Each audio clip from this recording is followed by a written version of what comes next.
పరమేశ్వరుని యందు తాను ఐక్యమైపోవడం, జ్ఞానాన్ని పొందడం, పునరావృత్తి రహితమైనటువంటి స్థితిని పొందడం ప్రధాన ప్రయోజనంగా ఉంటాడు తప్ప కేవలంగా ఏదో ఇటువంటి సిద్ధుల దగ్గర ఆగిపోవడం అనేటటువంటి దాని దగ్గర సాధకుడు ఉండడు అని సురేశ్వరాచార్యులు వారు అంటారు. అలా ఇవి గొప్ప విభూతి కావచ్చు, కానీ అన్నిటికన్నా గొప్ప సిద్ధి ఏది అంటే అచంచలమైనటువంటి భగవద్భక్తి. కష్టమే రాని సుఖమే రాని యాదవులందు పాండుసుతులందు నాకు మోహ విచ్ఛేదము చేయుమయ్య, ఘనసింధువు చేరిడి గంగభంగి నీపాద సరోజ చింతనముపై మదీయ బుద్ధి అచ్చాదర వృత్తితో గదియగనట్లు చేయగదయ్య ఈశ్వర అంటుంది కుంతీదేవి. కష్టమే రాని సుఖమే రాని నిన్ను సేవింపక నాపదల్పడమని నిత్యోత్సవం బబ్బని జనమాతృండనని సంసార మోహంబు పైకొనని జ్ఞానము గల్గని గ్రహగతుల్ కుందింపని మీలు వచ్చిన రాణి అవి నాకు భూషణములే శ్రీకాళహస్తీశ్వర. లోకుల్నంగని మెచ్చని అలుగని లోలోన నిందించని చీకాకున్బడని మహాత్ముడనని జేలొగ్గని మూకీభావమునం తిట్టని త్రోయని నీ కారుణ్యము కలిగి ఉండినను అంతే చాలునో శంకర అంటాడు దుర్జటి కాళహస్తీశ్వర శతకంలో. అలా ఏది ఏమైపోయినా సరే చెక్కు చెదరకుండా భగవంతుని యొక్క పాదార విందములను పట్టుకోగలిగినటువంటి స్థితి ఏది ఉన్నదో అంతకన్నా మహద్విభూతి ఏది ఉంటుంది లోకంలో. అందుకే భగవంతుడంతటి వాడు భగవద్గీతలో బహూనాం జన్మనామంతే జ్ఞానవాంగ్మాం ప్రపద్యతే వాసుదేవ సర్వమితి సమహాత్మాసు దుర్లభ అంటాడు. అలాంటివాడు లేకపోలేదు, అసలు లేడు అంటే ఇక ఆ స్థితి ఎక్కడుంది అన్న ప్రశ్న వస్తుంది. ఉన్నారు, కానీ కోటాను కోట్ల మందిలో ఏ ఒక్కడో మహానుభావుడు ఉన్నాడు. వాసుదేవ సర్వమితి, ఇదంతా వాసుదేవమయం అన్న అనుభవాన్ని పొంది ఆ జ్ఞానమునందు స్థిరపడిన వాళ్ళు ఉన్నారు. వాళ్ళ దృష్టిలో భేదములు లేవు, అద్వైతానుభూతిలో రెండవది లేకుండా ఒకటైనటువంటి దాని యందు వారు కూడా చేరిపోయే ఒకటిగా అనుభవాన్ని పొంది ధరించిపోయిన వారు ఉన్నారు. వాసుదేవ సర్వమితి సమహాత్మా సుదుర్లభ, అటువంటి మహాత్ములు ఉన్నారు. కానీ వాళ్ళు అంత తేలికగా అంతటా దొరికేవారు కాదు. కానీ సాధన చెయ్యగా పొందవలసినటువంటి స్థానాన్ని మాత్రం పొందుతావు.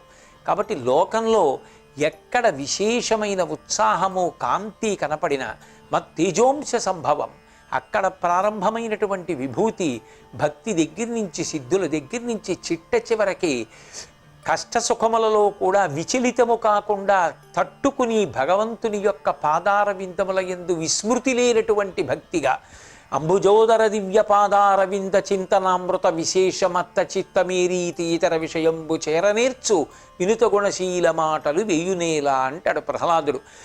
ఎప్పుడు భగవంతుని యొక్క పాదార విందనములను చింతనము చేయడం చేత ఆ పాదములలోంచి స్రవించేటటువంటి మందార మకరంద పానమును చేసి మత్తెక్కి ఆనందమును అనుభవించగలిగినటువంటి గొప్ప అదృష్టాన్ని పొందగలిగినటువంటి సమాధి స్థితి కూడా ఈశ్వరుని యొక్క విభూతి తత్వమే. అంతవరకు ఇవ్వగలిగినటువంటి తల్లి, అటువైపు నడిపించగలిగిన తల్లి, అనుగ్రహాన్ని వర్షించగలిగిన తల్లి, జన్మ ప్రయోజనాన్ని చేకూర్చగలిగిన తల్లి ఎవరున్నదో ఆ తల్లి విభూతి స్వరూపమై మనని అనుగ్రహిస్తోంది.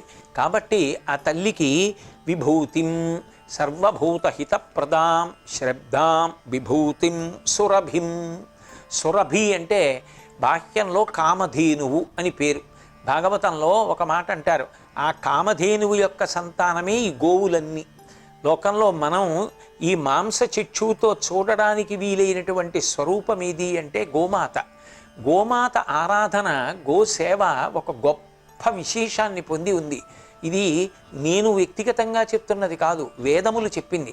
మీరు ఏ పురాణం చదవండి, ఏ కావ్యం చదవండి, గోవు యొక్క స్పర్శ లేకుండా ఉండదు.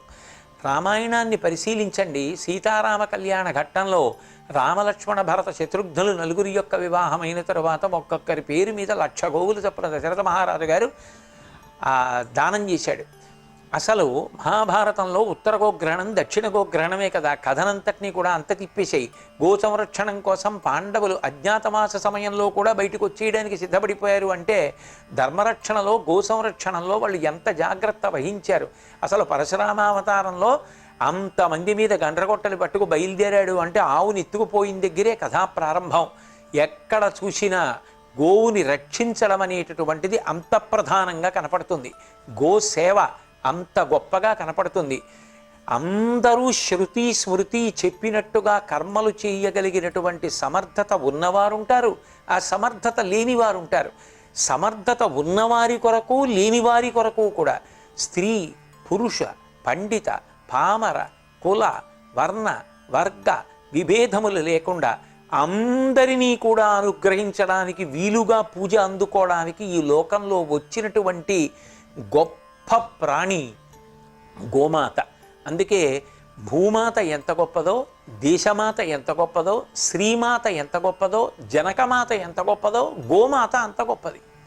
ఇప్పటికీ కాంచీపురంలో కామాక్షి పరదేవత సుప్రభాతం అయిపోగానే ఆవిడ దర్శనం చెయ్యాలి అంటే తెర తీయగానే అందరినీ పక్కకుండండి అని గోపృష్ఠాన్ని ముందు చూపిస్తారు.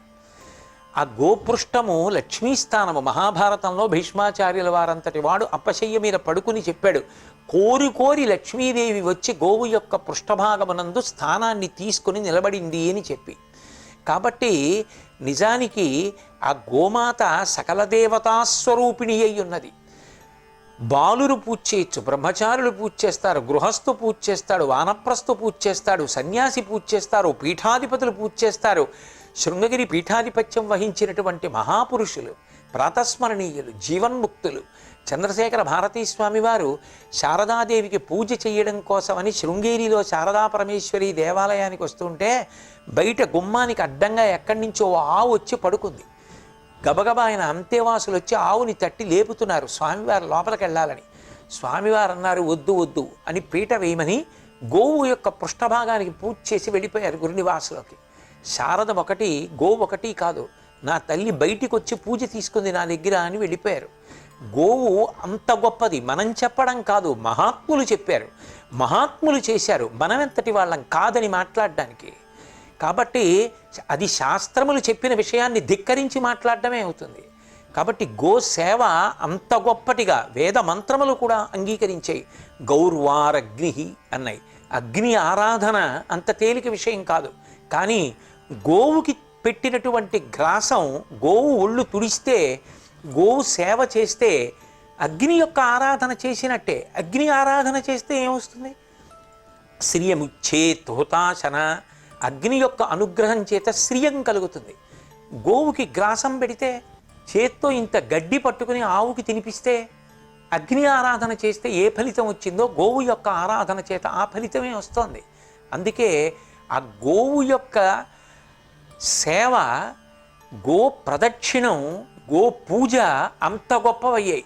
కంచి కామకోటి పీఠాధిపత్యం వహించిన మహాపురుషులు, ప్రాతస్మరణీయులు, అపర శివావతారం, యావత్ భారతదేశాన్ని శంకర భగవత్పాదుల తర్వాత పాదచారి అయి పర్యటించినటువంటి మహాపురుషులు శాంతాకృతిం హితవచ పరిభాషమాణం గంభీరభావముతులం విజితారి షట్కం దేవీ పదద్వయ సరోరుహ లోలభృంగం శ్రీచంద్రశేఖర యతీంద్ర మహన్నమామి అని కీర్తింపబడినటువంటి మహాపురుషులు ప్రతిరోజు గోపూజ చేసేవారు.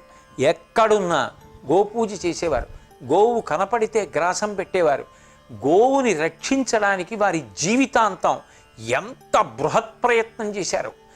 అంతటి మహాత్ములే గోపూజలు చేశారు, అంతటి మహాత్ములే గోసేవ చేశారు. కాబట్టి ఆ గోవు నుంచి వచ్చేటటువంటి పంచగవ్యములు, ఆవు పాలు, ఆవు పెరుగు, ఆవు నెయ్యి, అలాగే గోమూత్రము, గోమయము, ఈ 5 కలిపి పంచగవ్య ప్రాసనం చేస్తే దాని వలన కర్మాధికారం సిద్ధిస్తుంది. కారణం, లోపల ఉన్నటువంటి మహాపాతకములు కూడా పంచగవ్య ప్రాశనం చేత దహింపబడుతున్నాయని శాస్త్రమే అంగీకరిస్తోంది. శాస్త్రస్య గురువాక్యస్య సత్యబుద్ధ్యావధారణ తస్మాత్ శాస్త్రం ప్రమాణంతే కార్యాకార్య వ్యవస్థితవు. శాస్త్ర ప్రమాణం తప్ప మనమెవరం అవుననడానికి కాదనడానికి శాస్త్రంది అధికారం. కాబట్టి అంత గొప్పది గోవు. ఆ గోవు నుంచి వచ్చినటువంటి గోమయంతో అలికి భూశుద్ధి చేస్తున్నాం. గోవు నుంచి వచ్చినటువంటి నెయ్యి హోమం చేయడానికి ప్రధానమైనటువంటి ఉపకరణం. ఆ ఆవు పేడ పిడకలు హోమం చేయడానికి ఉపయోగిస్తారు. ఆ ఆవు నుంచి వచ్చినటువంటి నెయ్యి లేకపోతే హోమం చేయలేం. హోమం చేయలేకపోతే దేవతలకి హవిస్సు అందదు. హవిస్సు అందకపోతే వాళ్ళు సంతోషించరు, సంతోషించకపోతే వర్షం పడదు, వర్షం పడకపోతే భూమి మీద పంట పండదు, పంట పండకపోతే మనకు అన్నం లేదు, 4 కాళ్ళ ప్రాణులకు ఇతర ప్రాణులకు అన్నం లేదు. భాగవతంలోనే దశమస్కంధంలో అంటారు, మఖము చేయ వజ్రి మెది సంతసించును, వజ్రి సంతసింప వానకురియు, వానకురిసి గసవు వసుమతిపై పెరగు, గసవు మీసి ధేను గణము బ్రతుకు అంటారు. ఇన్నిటికి ఆధారమై నిలబడినటువంటిది గోమాత, సురభిస్వరూపం. అలాగే సురభి అంటే మనోహరమై మంగళప్రదమైనటువంటి మంచి సువాసన, పరిమళము. ఎక్కడ ఆ పరిమళము ఉంటుందో, మంద్రమైనటువంటి సువాసన ఉంటుందో, ఎక్కడ అటువంటి మనోహరమైనటువంటి లక్షణం ఉంటుందో దాన్ని సురభి అని పిలుస్తారు. సింహాచలం సంపంగి అని ఉంటుంది, పసుపు ఎరుపులు కలిసినటువంటి రంగులో ఉంటుంది ఆ పువ్వు. ఆ పువ్వులోంచి వచ్చేటటువంటి సువాసన బహు అందంగా ఉంటుంది, చాలా మంత్రంగా ఉండి ఎంత అందంగానో ఉంటుంది ఆ పువ్వు. అలాగే చైత్రమాసం వచ్చిందనుకోండి, ప్రకృతి అంతా కూడా ఎంత అందంగా ఉంటుందో.